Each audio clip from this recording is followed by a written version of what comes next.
Buenas tardes a todos y todas. Muchas gracias por acercarse a esta presentación. Pedimos disculpas por la demora en el comienzo, pero vale la pena la espera porque es una presentación muy esperada y muy celebrada. De hecho, de eso se trata. Estamos celebrando muchas cosas con esta presentación. Primero, reencontrarnos en la Feria del Libro, que para muchos es realmente algo digno de celebración. Y después lo más lindo que se puede hacer en la feria, que es presentar libros. Pero no solamente se presentan libros hoy en este evento, sino que se presentan 2 colecciones de libros y un programa de libros. Y eso no ocurre todos los días. De hecho, esta es la presentación del programa Lee Ciencia, Lee Futuro, del Ministerio de Ciencia, Tecnología e Innovación y del Centro Cultural de la Ciencia.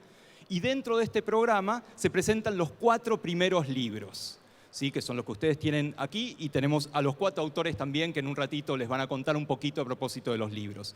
Y tienen una particularidad estos libros. Son pequeños, en algunos casos son fragmentos o capítulos, en otros casos son un poco más que esto, y van a ser distribuidos gratuitamente. De hecho, ya están colgados para que sean leídos y bajados en PDF en el sitio del Centro Cultural de la Ciencia. Y la idea es que circulen muchísimo, que sea realmente un evento masivo. Porque hemos demostrado a lo largo de mucho tiempo que, como decía Isaac Asimov hace muchos años en una conferencia, se ha inventado un dispositivo increíble que no gasta energía, que es capaz de almacenar tremenda cantidad de información, que se puede encender y detener en cualquier momento. Y hubo un momento incómodo en esa conferencia de Asimov, porque estaba hablando frente a libreros y editores y dijo, es el libro. Por tanto, que esto sea un vehículo de libro que transmite ciencia para niños, niñas y jóvenes me parece extraordinario. En este caso, los 4 primeros libros son una colaboración con 2 editoriales, con Siglo XXI, particularmente con la colección Ciencia que Ladra, con la editorial Eudeva, que participa también de la serie, y con Ediciones Tignanelli también, ¿sí? Porque la verdad que Horacio, como les va a contar ahora, nos donó para este programa algo que por ahora es inédito, y Horacio tiene un montón de libros dando vueltas, así que es un lujo también tener esto. Pero bueno, para celebrar esto vamos a hablar con algunos de quienes manejan este programa, quienes están a cargo del programa, con los autores, y hacia el final va a estar también el ministro de Ciencia, Tecnología e Innovación. Para comenzar, entonces, quiero invitar a la directora del Centro Cultural de la Ciencia, la doctora Guadalupe Díaz Costanzo, así nos cuenta acerca de este programa.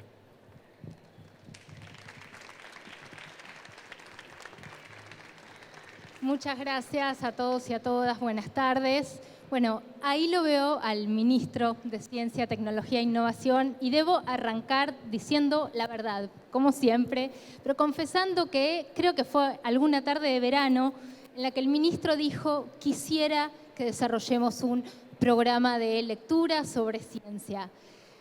Un poco de vértigo en ese momento, y con el deseo también de que eso pudiera tener comienzo en la Feria Internacional del Libro de Buenos Aires, lo cual era absolutamente natural dentro de su deseo y su proyección, y aquí estamos. Y también le tengo que confesar especialmente que creo que esto es posible porque un poco nos apropiamos de esa idea inicial, y cuando digo apropiamos es porque detrás hay un gran equipo al que le tengo que agradecer. Obviamente esto que hoy podemos anunciar de alguna manera es el comienzo, que tiene detrás muchísimo trabajo del equipo de la Dirección de Desarrollo de Museos, Exposiciones y Ferias del Ministerio de Ciencia, Tecnología e Innovación. Quiero especialmente ahí destacar el trabajo del equipo de diseño gráfico y comunicación, que estuvo cuidando cada detalle. Pero también puedo decir que hubo 2 socias y a esta altura también amigas de alguna manera en todo este proceso, proyecto y programa que hoy comienza y tiene mucho por delante. Le quiero agradecer a Inés Tenewicki y a María Sol Prieto, que están aquí presentes. Sin ellas no sería posible. Y después los socios que aparecen por varios lados. Bueno, lo veo a Carlos Díaz, director de la colección, de la editorial Siglo XXI, una de las editoriales socias, colaboradoras, primeras y un poco naturales en su momento cuando dijimos, cuando vamos a hacer este programa de lectura sobre ciencia, pensamos naturalmente en la colección Ciencia que Ladra, por supuesto, y también Eudeva, y la veo por aquí a una de sus editoras, a Paula Tegaldi, le quiero agradecer mucho su presencia, porque con Eudeva estamos trabajando conjuntamente y ellos en particular son socios estratégicos dentro de este programa. Así que muchísimas gracias, Paula, al director que hoy no pudo estar, Luis Quevedo, y a todo el equipo de Eudeva.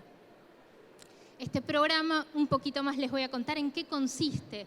Por supuesto, hoy estamos dando inicio con estos primeros 4 títulos, y acá el gracias es para los 4 autores, la autora también, y otra autora que no pudo estar presente. Muchísimas gracias por confiar en este proyecto, en este programa que está comenzando con esta colección, que tiene algo en común, creo, estos 4 títulos. Podríamos de alguna manera trazar, ¿no?, algún punto de contacto entre ellos, aunque no todos vienen de la misma colección, no todos tienen el mismo origen, y es que de alguna manera los pensamos como títulos estratégicos para empezar esta conversación con un público joven, un público destinatario jóvenes y adultos, con quienes queremos empezar a habilitar más canales a partir del libro para hablar sobre ciencia y desarrollo tecnológico. Este programa hoy tiene y se anuncia con 2 primeros puntos de lectura a partir de los cuales la distribución de estos libros van a poder ser de manera libre y gratuita. Uno es el stand del Ministerio de Ciencia, Tecnología e Innovación, aquí donde estamos ahora en la Feria del Libro, compartido también con los Ministerios de Cultura y de Educación de la Nación, y otro es el Centro Cultural de la Ciencia del Ministerio de Ciencia, muchos lo conocen, y para quienes no, está a pocas cuadras de aquí. Efectivamente, los puntos de lectura se tienen que amplificar, se van a amplificar, y esa es la otra noticia. Estamos trabajando en el desarrollo y diseño de nuevos puntos de lectura, porque obviamente esto es un programa que tiene que empezar a estar presente en todo el territorio. Así que estamos en ese arduo camino, trabajando con todos y todas que nombré un poco recién, muy brevemente. Así que por último, quizás decir que este programa tiene varios objetivos, por supuesto, vinculados a la promoción de la lectura, a la promoción de la cultura científica también. Pero creo que también hay algo que quizás da cuenta un poco del nombre, ¿no? O por qué es este Lee Ciencia, Lee Futuro. Bueno, sin dudas pensamos y sabemos que necesitamos de un sueño, proyecto de país, de mundo, pero también de país y de nuestra vida, que está muy atravesada por la ciencia y por el desarrollo tecnológico. Y ese futuro, de alguna manera, nos dio la pauta, ese futuro que queremos pensar, que tenemos que trabajar, para el cual hoy también podemos leer. Por eso es Lee Ciencia, Lee Futuro. Muchas gracias a todos y a todas y a los autores. Muchas gracias, Guadalupe. Y ahora vamos un ratito con los protagonistas, otros de los protagonistas que son nuestros autores. Vamos a hablar un ratito con cada uno de esos y que nos cuenten un poquito sobre los libros.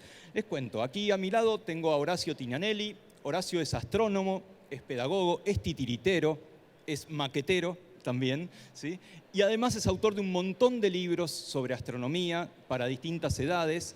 Debo decir que es el editor de uno de mis primeros libros, hace muchísimos años, pero sus libros de astronomía son bellísimos. Es el único que conozco que ha podido contar astronomía para el jardín de infantes, para la educación inicial, ¿sí? Pero vamos a hablar del libro que nos toca, ¿sí? Aquí en Lee Ciencia, Lee Futuro.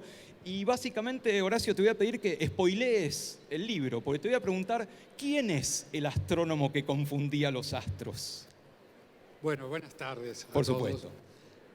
No les voy a decir quién es. Ajá. Pero vos tenés que pensar, acá hay muchos científicos y gente que le gusta la ciencia. ¿No hubo un biólogo que se confundía a los bichos? ¿Un geólogo que se confundía a las rocas? Bueno, hubo un astrónomo que se confundía a los astros. Pero el punto está que esa confusión generó un conocimiento extraordinario. Que el confundirse no es que esté mal, aunque en la época en que el fulano se confundió, lo cargaban, lo burlaban, lo tomaban para, se confunde los astros. Bueno, y él hizo algo para no confundirse, que resultó siendo una de las herramientas más poderosas de la astronomía a posteriori. Eso es lo que cuenta como un poco el mensaje que dijo la directora recién, tratar de que los jóvenes que lo lean vean que una confusión inicial permite sí, quizás una postura de los otros que están aprovechándose de ese error como para hacer un bullying científico. La verdad, eso es un gran marketinero de libros porque da muchas ganas de ir a ver quién era y qué se confundía. Por ahí después volvemos un ratito. Bueno, Horacio Tignanelli, autor de uno de los libros de Lee Ciencia, Lee Futuro. Pasamos a Gastón Intelizano, que también tiene múltiples sombreros, ¿sí? Gastón es básicamente criminalista, licenciado en criminalística, pero también es periodista, es escritor de ficción, ¿sí? Obviamente sobre temas que se imaginarán de qué se tratan, ¿sí? Y ha escrito un libro bellísimo que se llama Ciencia Forense, con capítulos en los cuales nos cuenta un poco lo que hacen los científicos forenses, ¿sí? Y la verdad que está buenísimo el libro, no lo voy a espolear, pero hay un montón de series ahí metidas, todo lo que estamos acostumbrados a ver. Contanos un poquitito, Gastón, sobre tus múltiples sombreros, ¿no? Vos trabajás en lugares raros, vas a la morgue, trabajás con la científica, con la policía científica, como aparece en las series, y después vas y lo escribís, ¿no? ¿Cómo combinas esos mundos? ¿Y cómo lo contaste en Ciencia Forense? Bueno, buenas tardes a todos. Bueno, empezó como un hobby esto de escribir. Yo, digamos, empecé a estudiar criminalística porque siempre tuve esa cosa de saber, y aun cuando todavía no era, digamos, conocido. Yo cuando estudiaba criminalística la gente no tenía la idea que tiene hoy en día de la criminalística, de la ciencia forense. En ese momento me decían, ¿qué vas a hacer? ¿Abogado? ¿Policía? O sea, no estaba todavía la figura del perito forense, ¿no? Que hoy en día a través de las series y demás, que yo siempre digo, las series y las películas tuvieron un costado positivo para los forenses porque nos dieron a conocer, nos hicieron conocidos, de repente fuimos protagonistas de películas, series, novelas y demás que hasta ese momento nadie nos registraba, pero también se generó una idea errónea, ¿sí?, de que la ciencia forense soluciona todo, ¿sí? Que si encontramos una gota de sangre, ya está, resolvimos un caso, que si encontramos un pelo, también se resolvió un crimen. Y con el libro lo que yo intenté fue justamente eso, como, bueno, hablemos de ciencia forense, pero hablemos en serio, ¿sí? O sea, porque muchas veces, salvo casos muy particulares, nos muestran un universo que está bastante lejano de lo que es la ciencia forense. No porque no se puedan resolver crímenes, pero tal vez no a esa velocidad, o nos muestran tecnología que muchas veces no existe, ¿sí? Porque no la tiene ningún país, no es que no la tenemos nosotros, no la tiene nadie, pues no existe, ¿sí? Al contrario, estamos muy bien, digamos, a nivel ciencia y tecnología en lo que es lo forense.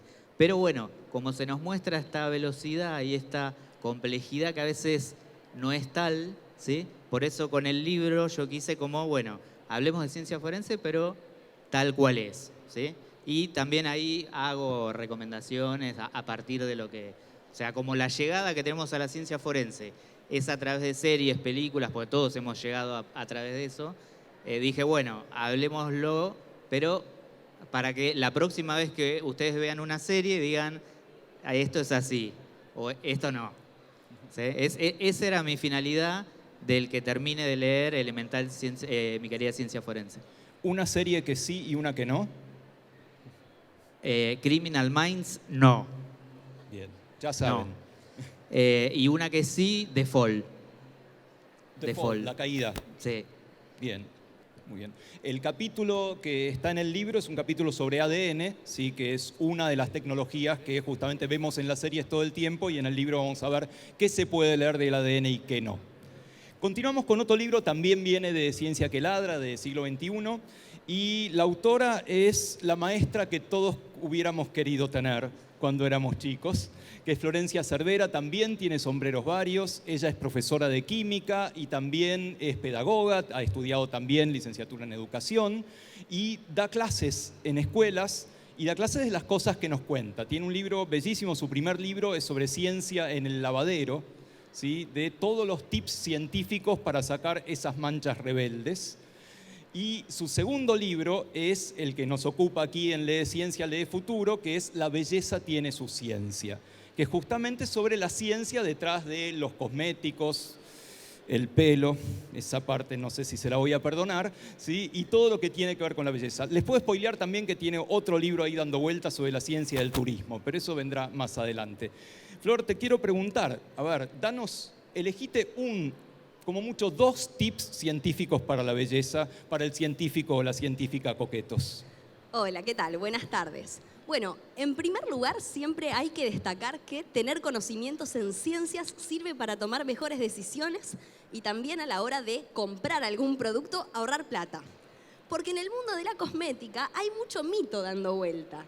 Entonces, a la hora, por ejemplo, de elegir una crema, un producto anti-age o algo así, lo primero que hay que hacer es leer la etiqueta. Entonces, tomarse el trabajo tal vez de buscar cuáles son los ingredientes de eso que nos queremos poner, porque si no, hay un montón de productos que nos permiten, o que nos prometen, mejor dicho, milagros en una semana o en 10 días, y eso no existe. Y también hay ciertos ingredientes que dicen tener propiedades mágicas y que en realidad en la letra chica dice que está probado, por ejemplo, en ratones o en muestras de células madre. Que no quiere decir que a futuro eso no se pueda llegar a comprobar que efectivamente tienen un efecto antioxidante, anti-age, mejor que otros incluso. Pero hasta ahora hay muchas cuestiones que están en estudio y no todo lo que nos aplicamos sobre la piel penetra hacia la zona en la cual tiene que cumplir ese efecto. Así que hay que tomarse el tiempo y siempre, sobre todo, elegir aquellos productos en los cuales se indica la formulación, qué cantidad de cada ingrediente tiene. Porque si no, no sabemos si es demasiado grande ese componente y que se queda en la superficie y que al principio, por ejemplo, como pasa en las cremas con colágeno muchas veces, que uno se las aplica y se ve la piel tirante, toda divina, y claro, es porque se evaporó el agua. Pero el efecto queda ahí, porque no penetró, porque es muy grande. Entonces, ahí va justamente la importancia de tener el conocimiento en ciencia y de meternos en la química que hay detrás de todo eso que nos estamos aplicando. Siempre tener ojos curiosos hace que valga la pena tomar tal o cual decisión y bueno, en Ciencia que Ladra hay un montón de libritos que nos ayudan en este sentido. Colágeno no, y hialurónico, que yo me pongo todas las noches. Bueno, en el caso del hialurónico hay que tener cuidado, todo depende, porque la molécula de ácido hialurónico es bastante grande, entonces, salvo que esté liposomada, y a esto me refiero, cortada en pequeños pedacitos y envuelta en una especie de burbuja que se atrae con ciertos componentes de la membrana de las células que puede penetrar, salvo que se trate de eso que sí pasa, no llega. Entonces, se queda en superficie, retiene agua, en un ratito nos hace dar cuenta de que parece que sí, que está divina la piel, que está tirante, tersa, anti-age, divino, pero es un ratito nada más. Entonces, como les decía, tomarse el tiempo. Ahora, hay un montón de tratamientos, por ejemplo, con este ácido hialurónico, que implican, por ejemplo, una mesoterapia en la cual se inyecta en la zona de la dermis, que es donde está naturalmente el hialurónico. Y ahí cumple esa función de retener muchísimas veces su peso en agua y ahí sirve, porque sí lo hacen penetrar a la fuerza, en cierta forma. Así que todo depende de cómo esté. La química acá tiene la palabra. Claramente lo estaba usando mal, ahora entiendo. Muchas gracias, Florencia. Y pasamos al último con una aclaración, Florencia Cervera, sí, perdón. Una aclaración, notarán un cierto exceso de cromosomas Y aquí en la mesa, ¿sí? No es deseado, básicamente la coautora de Bernardo no pudo venir, está muy lejos, ¿sí? Y no podía llegar hasta la feria, pero bueno, quería mostrar mayor representatividad de mujeres. Bernardo está representando también a su coautora. Bernardo Lechner es investigador y es experto en micología, y te quería contar una brevísima historia. ¿Sabes qué? Creo que el libro que a mí me marcó, y no sé si lo conoces, es un libro de la colección Robin Hood que se llama Viaje maravilloso al planeta de los hongos. Si no lo conoces, tenés que leerlo y puede llegar a estar acá. Donde había unos pibes, obviamente, era Robin Hood, que conocían un personaje llamado Tycho Bass. Bass, ya vamos por ahí, que era rarísimo el tipo. Y el tipo venía de un planeta de los hongos y se estaba muriendo el planeta y venía a buscar la solución. La solución era que le faltaba azufre. ¿sí? Entonces se llevaban una gallina y salvaban el planeta. Yo creo que por eso soy biólogo, básicamente, por ese libro, ¿sí? Pero este libro me intriga muchísimo, es un libro de la colección Ciencia Joven de UDEVA, que tiene un montón de títulos de extraordinarios investigadores, muchos de la UBA, pero no todos de la UBA, ¿sí? Y este libro es Hongos comestibles, que es algo que además de maravilloso académicamente, es muy útil, ¿sí? Porque vos salís ahí y no tenés idea de qué hacer.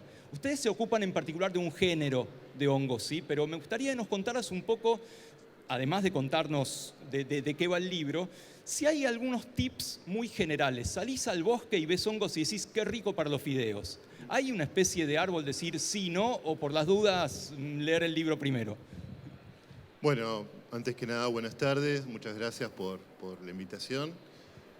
Lo primero que te tengo que decir es que no hay ninguna fórmula que te permita identificar un hongo como comestible o como tóxico. Es decir, vieron que existen por ahí escritos en los cuales dicen si lo cocinan con ajo, si lo ponen un clavo, etc. Eso no es nunca indicativo de que un hongo sea comestible o tóxico. Así que ese es el primer tip y lo primero que siempre les digo a la gente, ¿no? De todos modos, hay hongos muy fácilmente reconocibles. ¿No? Realmente hay que conocerlo. No te puedo decir eso exactamente y para eso, los invito a consultarnos, porque en realidad en nuestro instituto, que es UBA CONICET, tenemos un servicio de identificación de hongos tóxicos. Entonces siempre acuden a nosotros para que los hospitales o los centros de salud, para saber si el hongo que ingirieron accidentalmente o no, es realmente comestible, tóxico, etcétera, ¿no? Y muchas veces necesitamos hacerlo muy rápido porque muchos son mortales. Fuera de lo que son estos tóxicos, hablemos de los comestibles. En este caso particular se trata de un hongo muy conocido en Oriente, que es Flammulina velutipes, que le llaman enoquitaque, que de alguna manera contamos cómo cultivarlo. Tiene una manera especial de cultivarlo, pero uno puede adaptar cualquier cultivo justamente porque es un poco más difícil que otros, como las gírgolas, etcétera, ¿no? Contamos un poco de historia, contamos de alguna manera estas cosas que te acabo de decir, no dejarnos llevar por mitos que andan por ahí diciendo que podemos reconocer un hongo comestible, un hongo tóxico. Así que simplemente eso. Espero que lo disfruten. Los hongos tienen mucho futuro, realmente en la alimentación sobre todo, ¿no? Es decir, eso también quisiera decirlo porque en un mundo en el cual la proteína hace falta, el hongo aporta una proteína de muy buena calidad. Así que, y creo que son más fáciles de cultivar y teniendo esas propiedades, tiene un gran futuro. ¿Una receta con enoquitaque? Una receta para enoquitaque, una receta típica de los hongos en general es saltarlos con manteca, un poquito de crema, vino blanco, y eso lo pueden poner a cualquier cosa que va a salir espectacular. Eso es ciencia. Muchas gracias, Bernardo. Y muchas gracias a los 4 autores, Horacio Tignanelli, Gastón Intelizano, Florencia Cervera y Bernardo Lechner. Para terminar, entonces, también un poco el ideólogo, como decía Guadalupe, de esta serie. Ustedes recordarán hace muchos años que de pronto pasó algo muy extraño en Argentina, que es que había cuentos en las canchas. ¿Se acuerdan? Que fue bastante revolucionario eso. Sí, cuentos de Soriano, de Sacheri, había cuentos en las canchas y algo que uno podía pensar que era una locura fue un exitazo. Bueno, la verdad que esto está destinado a ser otro exitazo, son libros hermosos, ¿sí? Esperamos que estos sean los 4 primeros de una larga serie y que realmente se distribuyan por todos lados. Y esto, como mencionaba Guada, es una iniciativa del ministro de Ciencia, Tecnología e Innovación que está aquí para también celebrar este acto de presentación del programa. Así que Daniel, por favor, invitamos y nosotros bajamos.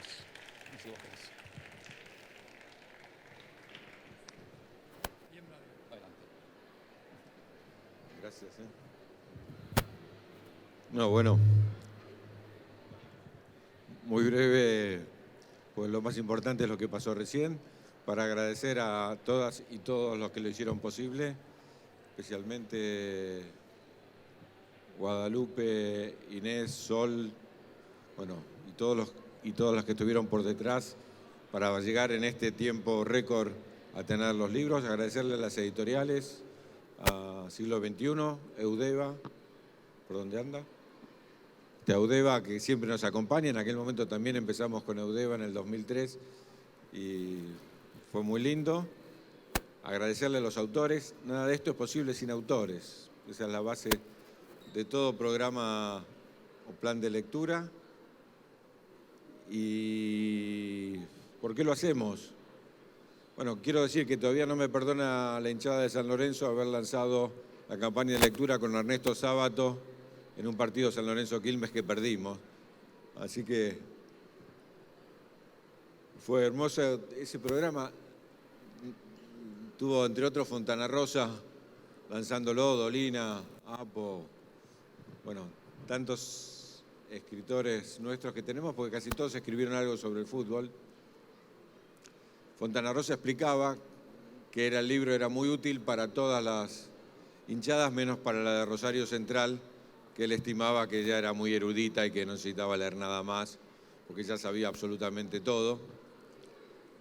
Y esa experiencia que hicimos tiene que ver con una mirada que para mí es fundamental, que surge de haber trabajado mucho en educación y haber leído un autor que se llama Daniel Pennac, que espero que lo hayan leído, que escribió un libro que se llama Como una novela, escribió muchos, pero entre otros Como una novela, donde dice que el verbo leer, como el verbo amar o como el verbo soñar, no acepta imperativo.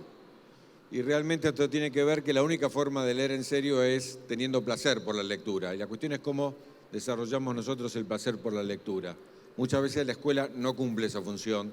Y hay que decir que también muchas veces la escuela tampoco cumple la función respecto de la ciencia. Venimos diciendo que una de las, lo dijo Guadalupe, uno de los objetivos es despertar vocaciones científicas. En realidad yo diría algo así como redescubrir las vocaciones científicas. No hay nadie que tenga más vocación científica que un chico y una chica. Son los que tienen los porqués para todo y los que quieren descubrir todo y los que investigan todo y les pegamos para que no investiguen, no descubran porque ponen los dedos para poder investigar o la boca en lugares donde le decimos que no corresponden. Pero esa ansia natural de alguna manera se va. Y hay que decirlo que lamentablemente se va porque la escuela enseña muchas veces más de memoria que por la experiencia. Cuando yo era chico, estoy hablando de la época de esos bichos que están ahí atrás, más o menos cuando yo era chico, pero teníamos un solo hecho científico en la escuela, Diego se debe recordar, que era la germinación del poroto. Era la única cuestión que la veíamos todos los días, que el poroto crecía. No es que nos contaban o dibujaban un poroto más grande todos los días, lo veíamos crecer. Esa era una experiencia que me acuerdo que años después lo pude repetir con mi hija, porque era relativamente más fácil, aunque ya casi no existían los secantes, que era lo que uno colocaba alrededor del poroto. Pero ¿qué pasa con esa voluntad y esa necesidad de los chicos de conocer y de crecer y descubrir y seguir una carrera científica que hoy no la tenemos? Yo creo que tiene que ver con esta cuestión que destruimos lo que es un placer a través de convertirlo en una obligación, ¿no? Entonces es leer para algo, no leer para disfrutar y que esa lectura nos lleve naturalmente a generar mundos y vidas que nosotros no exploramos hasta el momento. Ese fue el sentido y este es el sentido también de apoyarnos en autores como los que escuchamos recién, que encuentran la vinculación entre la ciencia y lo cotidiano y entre esa voluntad de descubrir y avanzar. Otro gran autor de la pedagogía, Francesco Tonucci, algunos lo conocerán, me acuerdo que tiene una viñeta donde la madre le pregunta al chico, ¿vos qué crees? ¿Que el sol gira alrededor de la Tierra o la Tierra gira alrededor del sol? Y el chico que ve salir al sol y naturalmente le dice, y el sol gira alrededor de la Tierra, y la madre le pega un bife. Le dice, ¿qué te enseña la escuela? Dice, no me preguntaste qué me enseña la escuela, me preguntaste qué creo. Y en este sentido también tiene que ver con nuestra mirada lejana de lo cotidiano y de la experiencia de los chicos que a veces transmite la escuela. Esta programa de lectura que que llevaremos a lo largo y a lo ancho, no soy yo que lo alejo, a lo largo y lo ancho del país, que trataremos de buscar también lugares no transitados para que llegue a la mano de los chicos y de las chicas estos cuentos, estos libros. Nos parece que van a cumplir una función muy importante, que es redescubrir, recolocar la curiosidad de los chicos y de los jóvenes, y que también eso sirva para una necesidad que tiene la Argentina. Necesitamos chicos que elijan las carreras de ciencia, necesitamos jóvenes que elijan las carreras de ciencia, y lo digo también tomando las ciencias sociales como parte de esa necesidad. Vengo hoy, llegamos a las 7 de la mañana de Israel, de hacer una experiencia científica, de investigación científica in situ en Israel, y me gustó mucho, y recordé a Silvia Alderocchi, que está acá conmigo, que desarrolló los museos de las escuelas. Cuando uno va al Museo del Holocausto, un debate profundo que tenemos en la pedagogía es cómo se puede transmitir el dolor. Si hay posibilidad de transmitir el dolor y el horror, hay posibilidad de transmitirlo, seguramente no se puede transmitir de memoria, seguramente no se puede transmitir desde la razón, también hay que transmitirlo desde el sentimiento. Y eso son vivencias que uno tiene.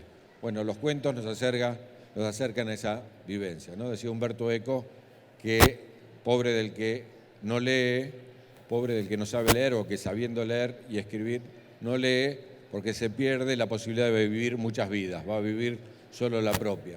Bueno, en este caso, la posibilidad de tener libros, cuentos de ciencia, nos va a permitir acercarnos a muchas vidas, vidas que, como las que se relataron acá, investigan, avanzan y tratan, como nos pasó con la pandemia recientemente, de encontrarle respuestas a necesidades que tiene la humanidad. Muchas gracias, Diego. La verdad que nadie mejor que vos para poder presentar esta colección. Gracias, Guadalupe, Inés, Sol, Silvia, todos los que lo hicieron posible. Vamos a trabajar fuertemente. Es buenísimo que haya un stand. Es la primera vez que Ciencia tiene un stand acá, en la Feria del Libro. Nos parece importantísimo que esté, y que esté con cultura y educación. Son el trípode sobre la cual hay que construir un país, con la ciencia, con la cultura y con la educación. Gracias a todas y todos.